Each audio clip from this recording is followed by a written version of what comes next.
Welcome back to the program. Reactions there from South Africa. I'm going to let the panel respond, and we'll probably just go around the panel because we're in our closing moments now. But let me just hand to you, Ladi, for... Yes, there's just been happening because, of course, we're giving you all the information as it happens concerning these elections. And we understand that already we're going to the courts, even ahead of the elections. So the People's Democratic Party has dragged the ruling All Progressives Congress, the APC, to court. The PDP is demanding that the court compels the APC, the Umpire, INEC, the Minister of the Interior, and the Nigerian Immigration Service to explain the alleged involvement of aliens or foreigners at a recent APC rally. And they're also demanding that the court seeks an explanation of how 2 Nigerian governors participated in the APC campaign rally, and if that is lawful according to Nigeria's law. Okay, that's it. All right, so Dr. Shuala, let's take it from you. You know, we're going around 1 minute.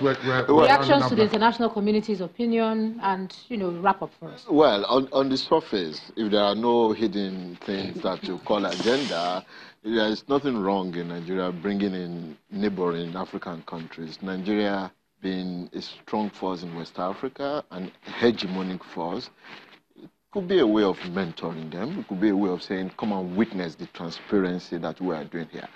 However, on this surface, I'm not a politician.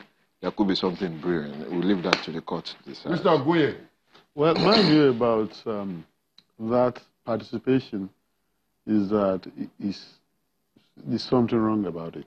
I know that we came from Berlin 1885, and then our kith and kins are across the borders. Could jolly well be bringing people from K2 and Dahomey and Benin Republic to come and participate in rallies in Nigeria. And I think that we need to be more circumspect about some of those things. However, I will say that I'm not particularly happy about the rush to the court. Parties have a right to ventilate their grievances in court, no matter how they couch it. But I hope this is not going to be a foretaste to what will happen after the real election.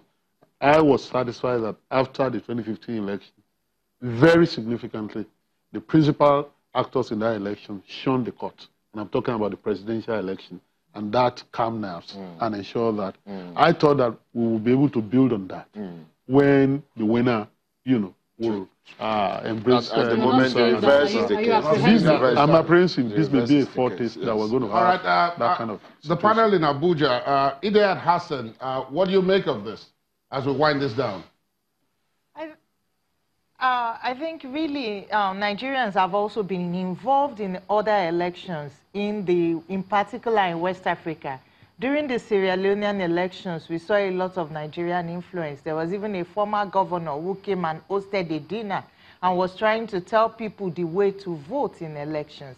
It's an open contest. It's not a welcome development, but it's something that has happened and it's not worth being litigating on. But I think for me, my closing comment will focus more on the ballot paper and the need to do more voter education.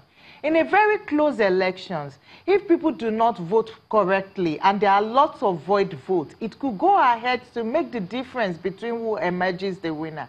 In the last 2015 election, we had void votes of 2.8%. You may say that is small, but that constitutes over 800,000 votes in the Nigerian 2015 presidential elections. We need to hasten up, work on voter education, to ensure that this close election is well prosecuted and the outcome reflects the will of Mr. Ojukwu.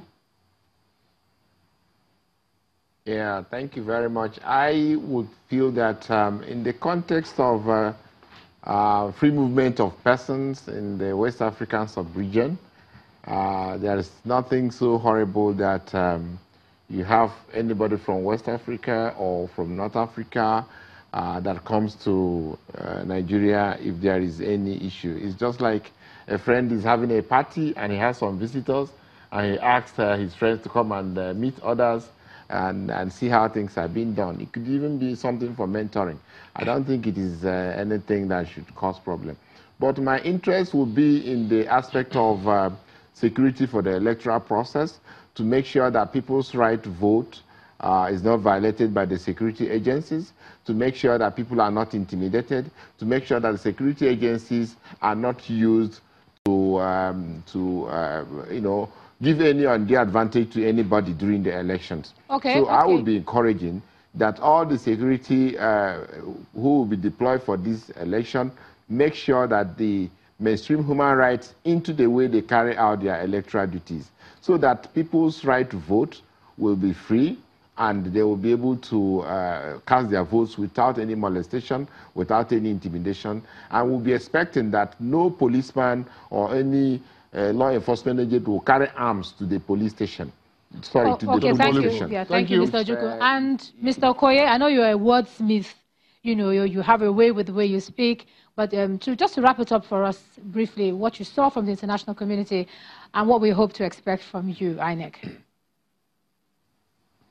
Well, we just, as a commission, we just appeal to the Nigerian people for their understanding, for their cooperation, and for their trust as we deliver on this particular election. Our pledge is that we are going to conduct an election that the Nigerian people will be proud of. We are moving non-sensitive materials to the various local governments. We have finished training our ad hoc staff for this particular election. We are moving sensitive materials to the various central banks, and we are sure that if we continue at the pace and the rate we are going to deliver a very good election. But we also seek for the cooperation of all the other stakeholders in the electoral process. If the critical agencies act professionally and act ethically and remain within their mandate, I think that the Nigerian people will not have anything to regret in relation to this thank election. You, Mr. Okoye. So we ask for their support. Thank you. I'm going to let the viewers have the last word, and they say election materials should be kept more securely than money in the bank. That's putting it mildly, but we'll take that as our parting shot. I want to thank all our panelists today, as well as all those who contributed to the program today, but particularly want to thank Mr. Anthony Ojukwu, Executive Secretary of the National Human Rights Commission, Mrs. Idayat Hassan, Director, Center for Democracy and Development, Mr. Festus Okoye, National Commissioner and Chairman, Information and Voter Education at INEC, and of course, Mr. G.T. Ogunye, Legal Practitioner and Channels Election Consultant, and of course, Dr. Kayode Isuola, who is a political scientist and university teacher. Thank you very much all for joining us today. It's been our pleasure to host you. I'm sure our viewers have picked up something or the other from everybody's And we're getting closer and closer. And closer. I think it's just 3 days if you don't count today. If you don't count today. Yeah. So thank you so much for joining us. Thank you. We'll be back tomorrow, same time. Good night.